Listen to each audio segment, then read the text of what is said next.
तो कैसी हो मेरी YouTube फैमिली। उम्मीद करता हूं कि आप सभी अच्छे और खुश होंगे। आज की कहानी बेहद डरावनी होने वाली है। एक ऐसी डार्क हॉरर कहानी जो आपकी रूह तक को झकझोर देगी। तो चलिए कहानी स्टार्ट करते हैं। और अगर आप पहली बार चैनल पर आए हैं तो जल्दी से सब्सक्राइब कर लीजिए ताकि हमारा और आपका रिश्ता मजबूती से जुड़ जाए।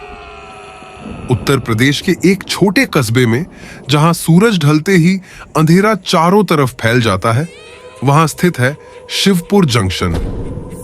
दिन में यह स्टेशन एक आम सी भीड़-भाड़ वाली जगह है, लेकिन रात होते ही इसका पूरा मिजाज बदल जाता है। प्लेटफॉर्म पर केवल हवा की सिसकियां, कबूतरों की चीखें और समय-समय पर दूर से आती ट्रेन की सीटी की आवाज गूंजती है। कहते हैं कि स्टेशन की सबसे डरावनी ट्रेन वही है जो रात के 12:15 पर आती है। Train number 4301। वर्षों पहले यह ट्रेन इसी ट्रैक पर दुर्घटनाग्रस्त हुई थी और जो लोग उस हादसे में मरे, उनकी आत्माएं अब भी ट्रेन और स्टेशन पर भटकती हैं। अरुण, एक कॉलेज छात्र, परीक्षा खत्म कर घर लौट रहा था। ट्रेन पकड़ने का समय देर रात का था। वह प्लेटफॉर्म पर आया और देखा कि पूरा स्टेशन वीरान था। हल्की सी पीली रोशनी स्ट्रीट लाइट से आ रही थी और ठंडी हवा उसके गालों को चीर रही थी। अचानक उसने दूर से सीटी की आवाज सुनी।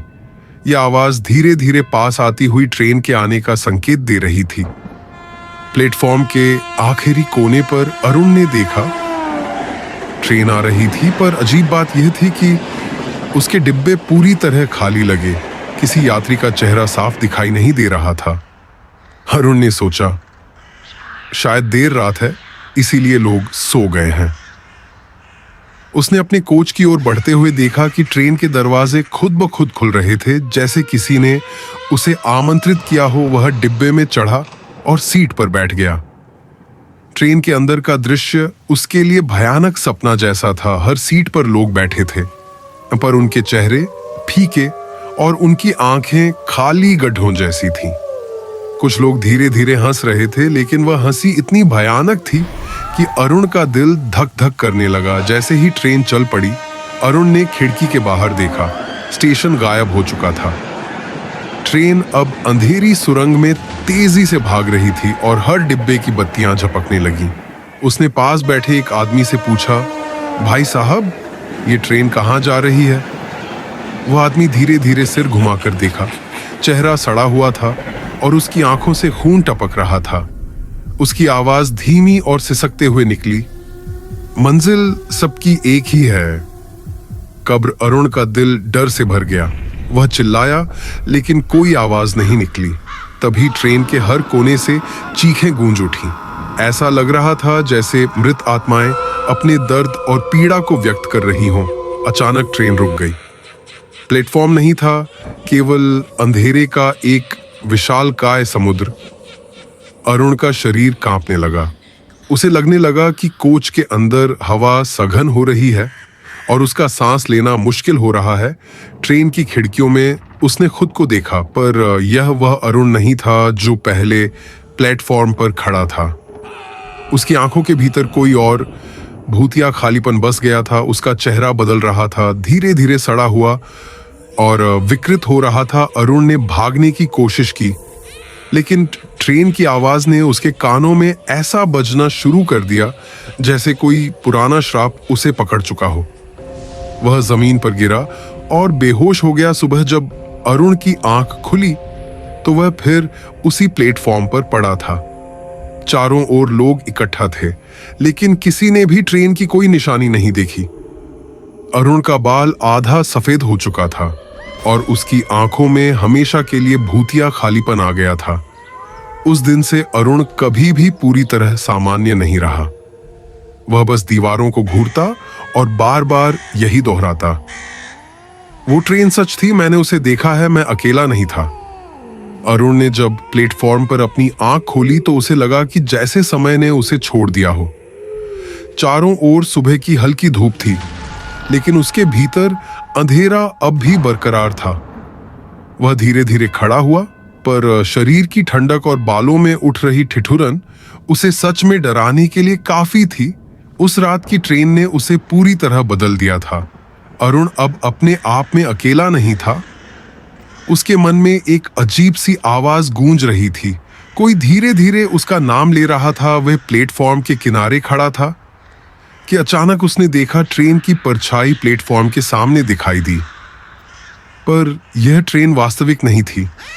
उसके डिब्बों में भूतिया यात्री बैठे थे जो उस रात की तरह अभी भी जी रहे थे। अरुण ने हिम्मत करके ट्रेन के पास कदम बढ़ाया। जैसे ही वह डिब्बे में झांका, उसके पैरों के नीचे कोच का फर्श हल्का कंपन करने लगा और एक सिहरन दौड़ गई। डिब्बे के भीतर बैठे लोग उसे घूर रहे थे। उनकी आंखें खाली, चेहरे सड़े हुए और उनके हाथ धीमे धीमे बढ़ रहे थे जैसे वह उसे खींच लें। अजीब आवाजें डिब्बे में घुसते ही अरुण ने महसूस किया वह अकेला नहीं है। किसी ने धीमी कराहती आवाज में कहा, क्यों आए हो यहां? किसी ने फुसफुसाया, मंजिल तुम्हारी नहीं।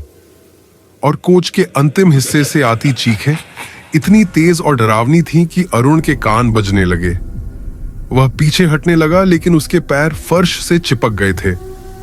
जैसे ही उसने दौड़ने की कोशिश की, कोच की बत्तियां अचानक ब्लिंक करने लगीं और उसके सामने वही सड़ा हुआ यात्री खड़ा हो गया। वह फुसफुसाया, हम तुम्हारे भीतर हैं, तुम कभी भी सुरक्षित नहीं होगे। अरुण ने देखा कि डिब्बे के हर कोने में वही चेहरे दिखाई दे रहे थे। सभी वे लोग जो ट्रेन 4301 की दुर्घटना में मरे थे। उनकी आत्माएं अब भटक रही थीं और किसी भी नए यात्री को अपने साथ दुनिया के उस पार खींचना उनका मकसद था। अरुण ने अपने पास रखी छोटी टॉर्च को ऑन किया, पर रोशनी भी जैसे डरावनी हो गई थी। टॉर्च की रोशनी में उसने देखा कोच के फर्श पर खून के निशान बन रहे थे जो धीरे धीरे उसके पैरों तक पहुंच रहे थे। ट्रेन की गति तेज हो रही थी। अरुण ने देखा कि बाहर का दृश्य बदल रहा था। न कोई स्टेशन, न कोई हरी भरी जमीन, सिर्फ अंधेरा और धुंध। हर तरफ चीखें और कराहते लोग थे। वह अपने गले में आवाज सुन रहा था जो धीरे धीरे बढ़ती जा रही थी, हमेशा हमारे साथ रहो, अब तुम कभी अकेले नहीं होगे। अरुण ने ट्रेन से छलांग लगाने की कोशिश की, पर हर बार उसे वहीं परछाई रोकती। ट्रेन के दरवाजे जैसे मृत्यु की शक्ति से बंद हो गए थे। वह समझ गया इस भूतिया ट्रेन से बचने का कोई रास्ता नहीं था। कोच में धीरे धीरे वह सभी यात्री उठ खड़े हुए। उनके हाथ बढ़ रहे थे। उनके चेहरे विकृत और गंदी शक्ल में बदल रहे थे। उनकी आंखें सीधे अरुण की आत्मा में झांक रही थीं। अरुण ने देखा कि उनके शरीर हवा में तैर रहे थे और उनके पैर जमीन को छू नहीं रहे थे। एकदम चुप्पी छा गई। बस ट्रेन की भयानक सीटी और हवाओं की सरसराहट गूंज रही थी। उसने देखा कि कुछ यात्री उसके पास आकर उसके चेहरे को छू रहे थे। वह डर के मारे चीख नहीं पा रहा था। वह बस अपने आप को जमीन में दबी हुई महसूस कर रहा था। उस रात अरुण को पता चला कि यह ट्रेन केवल मृतकों की आत्माओं की ट्रेन है। जो भी यात्री इसमें चढ़ते हैं उनका समय समाप्त हो जाता है और आत्माएं उन्हें हमेशा के लिए पकड़ लेती हैं।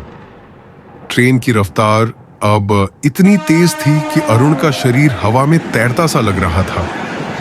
वह समझ गया कि सिर्फ सुबह की पहली धूप ही कुछ लोगों को इस श्राप से बचा सकती है, परंतु अब ट्रेन ने उसे भूतिया दुनिया के बीच फंसा दिया था। अरुण अब पूरी तरह डर और अंधेरे में फंस चुका था। ट्रेन की रफ्तार बढ़ रही थी और हर डिब्बे में बैठे भूतिया यात्री धीरे धीरे उसके चारों ओर जमा हो रहे थे। चेहरे विकृत थे, उनकी आंखें खून से लाल और हंसी इतनी भयानक कि अरुण का दिल डर से कांप रहा था। अरुण ने देखा कि ट्रेन अब किसी भी सामान्य स्टेशन की ओर नहीं जा रही थी। बाहर का दृश्य बदल चुका था। सिर्फ गहरा काला अंधेरा जिसमें अजीब सी लाल रोशनी चमक रही थी। हवा में सड़ांध और धुएं की गंध फैली हुई थी। उसे याद आया कि प्लेटफॉर्म पर किसी बुजुर्ग ने कहा था, जो रात के 12:15 वाली ट्रेन में चढ़े उसे कभी भी वापसी का रास्ता नहीं मिलेगा। अरुण को अब महसूस हुआ कि यह ट्रेन मृतकों की आत्माओं को ले जाने वाली श्रापित ट्रेन है। डरावनी आत्माएं डिब्बे में बैठे यात्री अब केवल शरीर नहीं थे, उनकी आत्माएं उसकी तरफ बढ़ रही थी। उनका स्पर्श जमाती हुई ठंडक दे रहा था, उनकी सांसों की गंध सड़ांत जैसी थी। उनकी आंखों में सिर्फ खालीपन और मौत का संदेश था। अरुण ने देखा कि ट्रेन के फर्श पर खून के निशान धीरे धीरे उसकी आत्मा तक पहुंच रहे थे, जैसे कोई उसे पूरी तरह अपने अंदर खींचना चाहता हो। अरुण ने हिम्मत जुटाई और ट्रेन के दरवाजे की ओर भागा। उसने देखा कि बाहर की दुनिया अब भूतिया जंगल और गहरी घाटियों से भरी हुई है। ट्रेन के दरवाजे पर खड़ा हुआ भूतिया यात्री उसे रोक रहा था।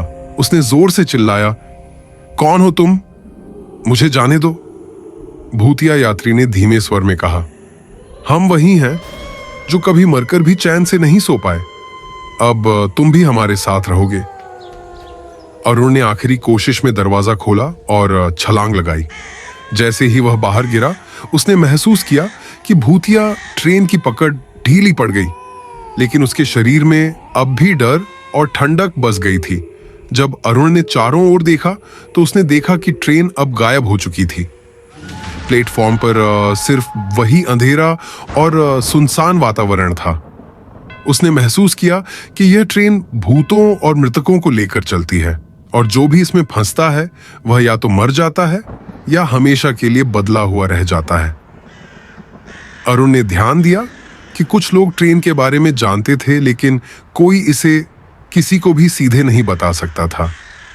यह श्राप हर रात नए यात्री को अपने जाल में फंसा लेता था। अरुण अब समझ चुका था कि वह केवल अक्सर जिंदा और शारीरिक रूप से बचा था, पर उसकी आत्मा पर ट्रेन का असर अब भी था। उसका चेहरा फीका और आंखों में खालीपन था। वह प्लेटफॉर्म से धीरे धीरे घर की ओर चला, पर हर कदम पर उसे ट्रेन की सीटी और भूतिया हंसी सुनाई दे रही थी। उस दिन से अरुण ने किसी को रात के समय अकेले स्टेशन पर जाने की सलाह नहीं दी, लेकिन जो भी यह कहानी सुनता है वह भी महसूस करता है। शिवपुर जंक्शन की आधी रात की आखिरी ट्रेन अभी भी कहीं बाहर है, किसी का इंतजार कर रही है। उम्मीद करता हूं आपको यह कहानी पसंद आई होगी। जो भी साथी इस कहानी को आखिरी तक सुन रहे हैं वो है मेरी लॉयल फैमिली। जल्दी से सब्सक्राइब कर लीजिए ताकि मेरी हर एक कहानी आपको आसानी से मिल जाए।